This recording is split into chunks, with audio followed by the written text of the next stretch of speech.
नमस्कार दोस्तों, आप सभी का मेरा YouTube चैनल में स्वागत है। तो आज के वीडियो में मैं आपको बताऊंगी कि ब्रह्मा विष्णु महेश का जन्म कैसे हुआ था। वेदों और पुराणों के अनुसार महादेव को जानना ही महादेव की पूजा इतना के बराबर माना गया है। लेकिन महादेव की आराधना करना और सनातन ज्ञान को समझना जितना सरल है उतना ही कठिन है। उनके तत्वों को समझना, महादेव के रहस्य को आप जितना समझने की कोशिश करेंगे उतना ही आप उनके गहराइयों में डूबते जाएंगे।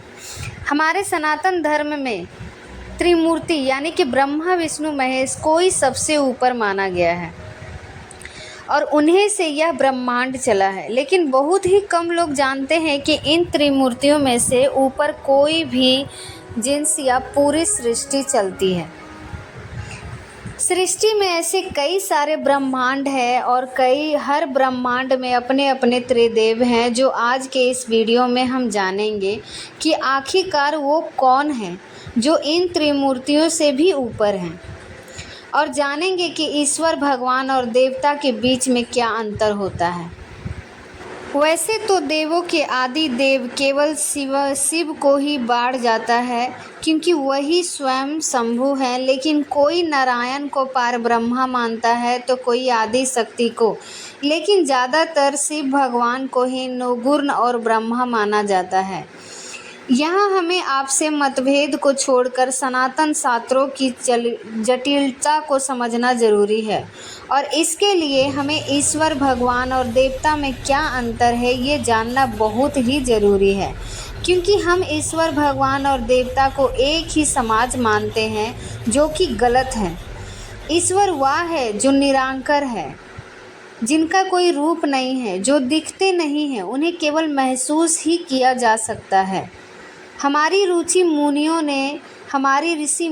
ने अपने अनुभव से जाना है कि ईश्वर ब्रह्मा है।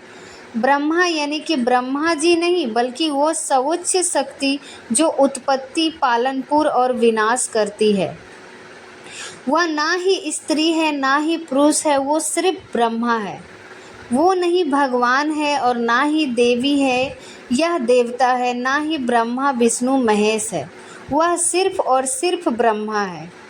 ईश्वर सवित्र पार भी अकेला है, सृष्टि से भी वही थे और सृष्टि के बाद भी वही एकमात्र होंगे। ईश्वर सभी की आत्मा में है और सभी की आत्मा ही ईश्वर है, इसीलिए उन्हें परमेश्वर और परमात्मा भी कहा जाता है। ईश्वर जिसमें इसका मतलब होता है कि इच्छा, और मतलब होता है वरदान, यानी कि इच्छा को वरदान के रूप में देने वाला जिन है केवल ध्यान से ही महसूस किया जा सकता है, और ध्यान के दौरान की गई सारी इच्छाओं को वो वरदान के रूप में अवश्य देते हैं। भगवान यानी कि भूमि, गगन, आकाश और नीर, जिनकी इन 5 तत्वों पर पकड़ है और 5 इंद्रियों पर विजय हासिल कर ली है, वो जन्म मरण के चक्र से मुक्त है और वो कहानी में भी जन्म लेकर कुछ भी करने की क्षमता रखना है। वही भगवान है। भगवान को ईश्वर नहीं कहा जा सकता, लेकिन ईश्वर तुल्य है। इसलिए भगवान शब्द को ईश्वर, परमात्मा, परमेश्वर के रूप में भी उपयोग किया जाता है। ईश्वर एक ही है, उनका कोई अवतार नहीं, और जो अवतार लेते हैं वही भगवान है। यानी कि भगवान विष्णु और भगवान शिवा और उनके अवतारों को भगवान कहा जाता है, और इनके स्त्रीलिंग रूप को भागवती कहा जाता है। मतलब कि ब्रह्मा विष्णु महेश, राम कृष्ण और बुद्ध ये सभी ईश्वर नहीं, लेकिन भगवान हैं। देवता, जिसका अर्थ दिव्य होना यानी कि दिव्य शक्तियों से परिपूर्ण होना, ये ईश्वर और भगवान के प्रतिनिधि होते हैं। संसार में संतुलन बनाए रखना इनका काम है। इंद्रदेव, अग्नि देव, सूर्य देव, यु देव, ये सभी देवता हैं। यानी जो कश्यप रुचि के रूप में है वही सभी देवता हैं। यानी कि ईश्वर निराकर हैं, उनको सिर्फ अनुभव किया जा सकता है, उनकी कोई लीला नहीं होती। भगवान जो हैं सब कुछ कर सकते हैं, सब कुछ करने में सक्षम हैं। जो लीला करते हैं उनके दर्शन भी संभव है, और जो दिव्य शक्ति से परिपूर्ण है वो देवता हैं, जो कि मनुष्य को शक्ति प्रदान करते हैं और उनके जीवन पर प्रभाव डालते हैं। तो ये हमने जाना ईश्वर भगवान और देवताओं के बीच का अंतर। वेदों में पार ब्रह्मा के 3 तत्वों का वर्णन मिलता है। एक है आप, दूसरा है रूप, तीसरा है स्वरूप। जिसमें से अब अस्थाई तत्व वही है जो रूप और स्वरूप, और अस्थाई तत्व और अरुणा अर्थात निराकर हैं, और वही है ब्रह्मा, जो कि निराकर है, निर्गुण है, अनंत है एवं आदि है, जिनका कोई रूप नहीं। वही परम तत्व है और उन्हें ही सदा शिवा कहा गया है। वही परम सत्य है। इनके दर्शन नहीं किया जा सकता क्योंकि इनका कोई रूप नहीं। केवल कठोर साधना से ही इनका अनुभव किया जा सकता है। साधु इनके अनुभव के हेतु साधना करते हैं। इन्हें प्राप्त करना ही मानव जीवन का परम उद्देश्य है। दूसरा तत्व है रूप, यानी आदि शक्ति, जो कि निरांकन को आकार देती है, और वही शक्ति रूप में अनेक दिशाओं में व्यक्त है। इनके दर्शन एवं अनुभव किया जा सकता है, लेकिन इनका कोई अस्थायी रूप नहीं है। ब्रह्मांड के हर अणु को शक्ति प्रदान करती है। शक्ति के बिना ब्रह्मांड के किसी भी कार्य को करना असंभव है। ब्रह्मांड की रचना करना भी ब्रह्मा जी के लिए असंभव हो रहा था। तब उन्होंने आदि शक्ति की सहायता से सृष्टि की रचना की। तीसरा तत्व है स्वरूप, यानी कि सत्यनारायण, और वही त्रिमूर्ति यानी कि त्रिगुणा देव, अर्थात वही ब्रह्मा, विष्णु और महेश, वही देवों में इंद्र, आरतियों में सूर्य एवं मनुष्य में मनु, वही अंतर आत्मा के रूप में हर जीव में मौजूद है, और वो संपूर्ण ब्रह्मांड उनका ही रूप है। इनका अस्थायी रूप में दर्शन और अनुभव किया जा सकता है। सत्यनारायण यानी कि आप निराकर, और रूप यानी कि शक्ति की सम्मिलित रूप है। निराकर और शक्ति ही परमात्मा के 2 पहलू हैं। ये दोनों एक ही परमात्मा के भिन्न तत्व हैं, जिसमें सदाशिव निराकर हैं और माँ शक्ति उनकी अर्धांगिनी है।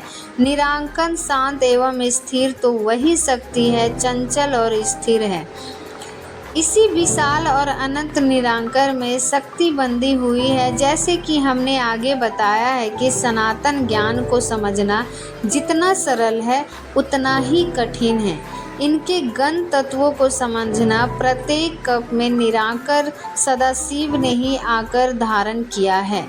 वही निराकर सदाशिव प्रत्येक कप में आप तत्व से रूप में परिवर्तित होते हैं, और वही स्वरूप में भी परिवर्तित होते हैं। यानी कि सदाशिव भी स्वयं शंभु है, यदि अनंत और ब्रह्मा है। वही परम सत्य है। रुद्राक्षकष्ट के 2 श्लोक में निराकर रूपी परमेश्वर सदाशिव का वर्णन किया गया है, जिनको सिर्फ साधना से ही सिद्ध किया जा सकता है, अनुभव किया जा सकता है, जो वाणी एवं सब के स्वर हैं, जो सभी ज्ञान एवं इंद्रियों से पैर हैं, जो पहाड़ों के भगवान यानी कि कैलाशपति हैं, जो कि व्याकुल हैं, जो महाकाल के भी काल हैं, जो कृपालु है, जो समस्त गुना के परम धाम है, इस संसार से पैरे हैं, उसे परमेश्वर मैं प्रणाम करता हूँ या करती हूँ। प्रत्येक कप के अंत में ये संपूर्ण सृष्टि की शक्ति एवं समय स्थिति पर यानी निरांकर में विलीन हो जाती है। तब केवल निष्ठा, अंधकार एवं शांति जाती है। तब शक्ति लुप्त होने के कारण सदाशिव निस्तेज हो जाते हैं, और जो कोर्स साधना में संविधि स्टोर जाते हैं। फिर जब सदाशिव ध्यान से जागते हैं, तब वह शक्ति के अभाव में निष्ठा से खीरे रहते हैं, जो पुनः शक्ति को जागने हेतु भी ओंकार लगाते हैं। उनकी यही ओंकार यही उकार में शिवा की शक्ति विराज रहती है। फिर इसी शक्ति और निराकर सदाशिव के मिलन से पुनः एक नए कब का आरंभ होता है और इन्हीं के मिलन से एक दिव्यलिंग का निर्माण होता है। उसे ही हम शिवलिंग से जानते हैं। यही शिवलिंग इस सृष्टि का प्रतीक चिन्ह है, जिसमें से उभरा हुआ भाग है वही सदाशिव और शेष भाग आदि शक्ति है। और इसे हिरण्यगर्भ में भी कहा जाता है, जहाँ से प्रत्येक कप में सत्यनारायण स्वरूप में शिव शक्ति का ही आविर्भाव हुआ है, जो कि सदाशिव के आप हैं और आदि शक्ति के रूप का मिला हुआ स्वरूप है। इस संपूर्ण सृष्टि में एक ही सत्यनारायण है, जिसे हम भगवान विष्णु के विश्व स्वरूप से जानते हैं। वही ब्रह्मा, विष्णु और महेश। इस सृष्टि में अनेक ब्रह्मांड है, जिसमें हर ब्रह्मांड में ब्रह्मा, विष्णु और महेश होते हैं, जो कि अंतर आत्मा के रूप में हर जीव में मौजूद हैं। और ये सारे ब्रह्मांड सत्यनारायण का ही रूप है। तो ये हमने जाना कि कैसे अरूप यानी कि निराकर सदाजीव सबसे पहले अपने ओंकार यानी कि ओकार के रूप में यानी शक्ति की विरोध करते हैं। फिर अरूप और स्वरूप रूप के मिलन से हिरण्यगर्भ यानी कि शिवलिंग उत्पन्न होता है, जिसमें से स्वरूप यानी कि सत्यनारायण अवतारित होते हैं, जो कि आप रूप का मिला हुआ स्वरूप है। प्रत्येक कप के आरंभ में सत्यनारायण से ही सृष्टि की रचना का आरंभ होता है, जिसमें सबसे पहले इनकी नहीं तो जन्म हुआ था। माँ ब्रह्मा जब महाब्रह्मा और अस्तित्व को जान के लिए आतुर रहते हैं, लेकिन सत्यनारायण योग निद्रा में होने के कारण ब्रह्मा अपना परिचय प्राप्त करने के लिए परम तत्व की साधना में लीन हो जाते हैं और इसी साधना से प्रसन्न होकर उन निराकर सदाशिव यानी कि अरूप परम तत्व स्वरूप आकर धारण करते हैं, जिन्हें सनातन शास्त्रों में स्वयंभू के नाम से जाना जाता है। वही आदि देव है, वही परम सत्य है और वही परम तत्व है। और ब्रह्मा जी की तपस्या से प्रसन्न होकर वह ज्योतिषलिंग रहती है, वो प्रकट होते हैं, जिन्हें देखकर ब्रह्मा उसकी स्मृति और पाठ करते हैं। प्रत्येक कप के कारण में पार ब्रह्मा परम तत्व को प्राप्त करते हैं और इसीलिए परम तत्व को अनुभव करने के ज्ञान को ब्रह्मा ज्ञान कहा जाता है। ब्रह्मा जी की तपस्या से ही निराकर परम तत्व प्रत्येक कप में स्वरूप धारण करते हैं और ब्रह्मा जी उन्हें नाम देते हैं। इस कप में निराकर परमेश्वर ने महेश्वर का स्वरूप धारण किया है और माँ ब्रह्मा ने उन्हें ही महादेव का नाम दिया है। वेदों और पुराणों में सदाशिव के 5 मुख दिखाए गए हैं और ये 5 मुख उनके अलग अलग कल्पना में लिए गए अलग अलग स्वरूपों में से 5 स्वरूप हैं। इसीलिए इन्हें पंचमुखी सदाशिव से भी जाना जाता है। पश्चिम दिशा के मुंह का नाम जट है, जिसका अर्थ है भाव स्वरूप, जो कि 16 वर्षीय बालक स्वरूप है। उत्तर दिशा का मुख वामदेव है, अर्थात विकारों का नाश करने वाला। दक्षिण दिशा का मुख अघोर है, यानी कि रुद्रा है, अर्थात निदित कर्म करने वाला, जो कि शिवा कृप से निहित को भी शुद्ध बना देता है। पूर्व मुख का नाम तत्व पुरुष, अर्थात अपनी आत्मा में स्थिर रहने वाला। और उद्धम मुक्त का नाम ईशान, अर्थात स्वामी या शिव शक्ति का स्वामी। इन्हीं 5 मुखों में से 5 तत्व यानी कि अग्नि, वेद, आकाश और पृथ्वी की उत्पत्ति हुई थी।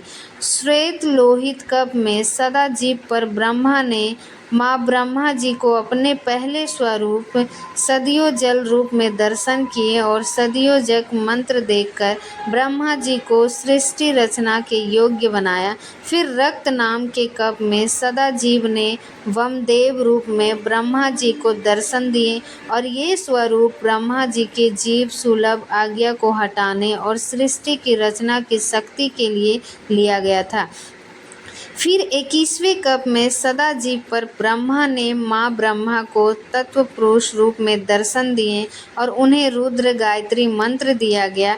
फिर जब शिव कल्प में ब्रह्मा जी को फिर से अपने अस्तित्व को जान के लिए उच्च हुए, तब सदाजीव ने उन्हें अघोर रूप में दर्शन दिए, जो कि काफ़ी भयंकर रूप है, और ब्रह्मा जी को उन्हें अघोर मंत्र दिया गया। फिर विश्व रूप नाम से सदाशिव पर ब्रह्मा ने ब्रह्मा जी को इंसार रूप में दर्शन दिए और उनके साथ ही सिनेट कर सरस्वती भी प्रकट हुई। तब ईशान ब्रह्मा ने सरस्वती ब्रह्मा जी को सन्मार्ग का उपदेश देकर अपने अस्तित्व को ज्ञान के लिए उत्सुक होकर नियाकर सदाशिव के ध्यान में ली हुई है जाते हैं। हर बार नियाकर सदाजीव ने उन्हें अलग अलग रूप में दर्शन दिए और अपने शरीर से शक्ति को जागृत किया ताकि ब्रह्मा जी को सृष्टि की रचना में सहायता मिल सके। तो ये थी शिवा के पंचमुखी अवतार की कथा, जिससे मनुष्य के अंदर शिवा भक्ति जागृत होती है और उसकी समस्त मनोकामनाएं पूर्ण होती है। तो आशा करते हैं कि आपको यह जानकारी ज़रूर अच्छी लगी होगी। अगर आपको यह वीडियो अच्छा लगे तो इससे ज़्यादा से ज़्यादा शेयर करें और चैनल को सब्सक्राइब करके वीडियो को लाइक ज़रूर करें, क्योंकि आपका एक सब्सक्राइब से हमें बहुत मोटिवेट मिलता है और मैं आगे और अच्छे अच्छे वीडियो आपके समक्ष लाते रहूँगी। तो वीडियो को वॉच करने के लिए धन्यवाद।